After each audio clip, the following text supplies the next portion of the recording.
भगवान वास्तव में ही परीक्षा लेते हैं, लेकिन आप यह समझ लें कि परीक्षा वह भक्त की लेते हैं, दुष्ट की नहीं। संत की लेते हैं, असंत की नहीं। क्योंकि जो बच्चा इस दुनिया में देख लीजिए पढ़ने जाएगा उसी की परीक्षा होगी। जो पढ़ेगा ही नहीं, जो स्कूल ही नहीं जाएगा, उसकी क्या परीक्षा होगी।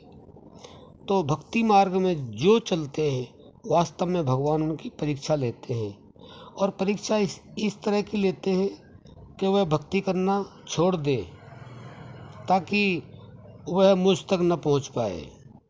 इसलिए भगवान परीक्षा लेते हैं, और परीक्षा में जो उत्तीर्ण हो जाते हैं उनको अगली क्लास में भेज देते हैं, और जो उत्तीर्ण नहीं होते हैं वह उसी क्लास में रहते हैं, उससे आगे नहीं बढ़ पाते हैं। इसलिए आप ध्यान रखें कि जो भी परीक्षा हैं वो किस किस तरह की हैं। हम आपको 3 संकेत दे रहे हैं।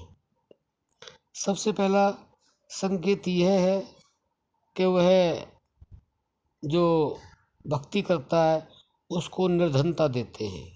बहुत अमीर आदमी है और भक्ति नहीं करता है, उसका कोई पुण्योदय हो गया, वह भक्ति करने लग गया, तो उसके लिए धीरे धीरे धन की कमी होने लगेगी, उसके मान सम्मान में कमी होने लगेगी, और वह यह जान भी लेगा कि मेरे अंदर मान सम्मान की कमी आ रही है, मेरे अंदर निर्धनता की कमी आ रही है, मेरे को भगवान गरीबी दे रहे हैं। मैं तो बहुत अमीर था, भगवान मुझे, मेरे पास तो बहुत मान सम्मान था, लेकिन भगवान मुझे तो सम्मान बहुत कम दिला रहे हैं और अपमान ज़्यादा दिला रहे हैं। तो आप यह समझ लें कि यह भगवान परीक्षा ले रहे हैं। आप बिल्कुल दृढ़ता से और नाम जप करते हैं, भगवान की भक्ति करते रहें, तो आप अवश्य ही अगली क्लास में चढ़ जाएंगे, आपको कोई रोक नहीं सकता है।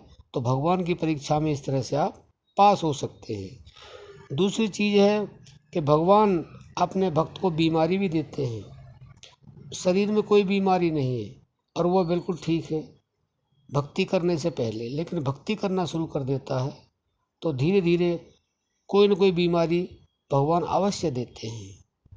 और उसका अगर भक्ति में मन लगा रहता है तो उसको बीमारी भी देंगे और उसका उपचार भी देते रहते हैं, क्योंकि वो भक्त है। भक्त के लिए तो भगवान कुछ भी करने को तैयार हो जाते हैं, लेकिन अभी कच्चा है, इसलिए उसको पक्का करने के लिए दूसरा नंबर उसको बीमारी जरूर देंगे, लेकिन इस तरह की बीमारी नहीं देंगे कि वह अपना उसको सह न सके और उसका प्राणांत हो जाए। ऐसी बीमारी नहीं देते हैं। तो आप संयम बना के रखें और भगवान का प्रसाद समझ करके अपनी दवाई गोली जो भी आप जानते हैं, जो भी आपके अंदर से आवाज़ आए, वह किसी भी बीमारी के लिए आप अपने इलाज करते रहें, तो वो बीमारी आपकी बढ़ेगी नहीं, वो बीमारी आपकी धीरे धीरे कम होती चली जाएगी। जैसे जैसे आपकी भक्ति का प्रभाव बढ़ेगा, आप भगवान की भक्ति करेंगे, नाम जप करेंगे, तो फिर ये समझ लें कि आप परीक्षा में पास हैं। नंबर 3 है कि भगवान किसी को भी रूप देता है, किसी को कुरूप देता है, ऐसा शरीर देता है।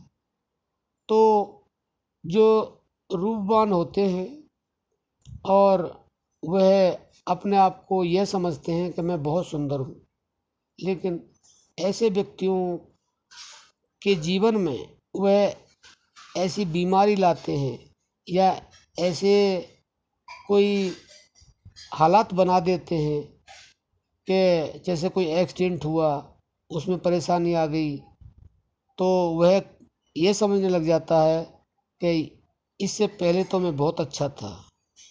वह कुरूप होने लग जाता है, या कुरूपता उसके अंदर अपने आप आ जाती है, आँख से, नाक से, कान से, हाथ से, पैर से, किसी तरह से। लेकिन ध्यान रखें कि सुंदरता तो अंदर की होती है, बाहर की नहीं। भगवान अंदर की सुंदरता के भूखे हैं, प्यासे हैं और अंदर की सुंदरता को देखते हैं, बाहर की सुंदरता को नहीं।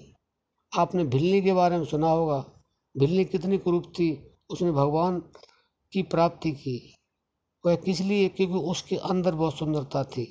लेकिन अगर कोई बिल्कुल ठीक होते हुए और वो कुरूप हो जाता है तो भगवान उसकी सुंदरता को देख करके उसकी भक्ति को बढ़ा देते हैं। आप भगवान को ये ना कहें भगवान मैं तेरी भक्ति करता हूँ, मैं भजन ध्यान सुमरन करता हूँ और तूने मेरे साथ ये क्या कर दिया। नहीं, यह आपकी भक्ति में रुकावट है। अगर आप ऐसा सोचेंगे, ऐसा आप कहेंगे तो आप भक्ति में फेल हो जाएंगे, आगे नहीं बढ़ पाएंगे।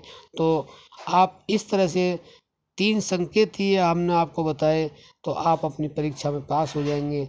तो फिर आपको सब कुछ अपना प्राप्त होगा जो आपको चाहिए। मान सम्मान भी मिलेगा, निर्धनता भी दूर होगी, धन भी मिलेगा, बीमारियां भी ठीक होंगी और आप अगर अंग भंग भी हो गए हैं, आपके अंदर स्वरूपता से कुरूपता आ गई है, वह भी अपने आप ठीक होगी। और यह भक्तों के लिए ज़रूरी भी है, क्योंकि जब तक परीक्षा नहीं होगी तब तक हमें पता भी नहीं चलेगा कि हमारी पढ़ाई कैसी चल रही है, हमारी भक्ति कैसी चल रही है। तो आशा करते हैं कि आप कभी फेल नहीं होंगे, भगवान की परीक्षा में अवश्य पास होंगे। अर्जी हमारी है, मर्जी आपकी है। अब हम अपनी वाणी को विश्राम देते हैं। जय श्री राम।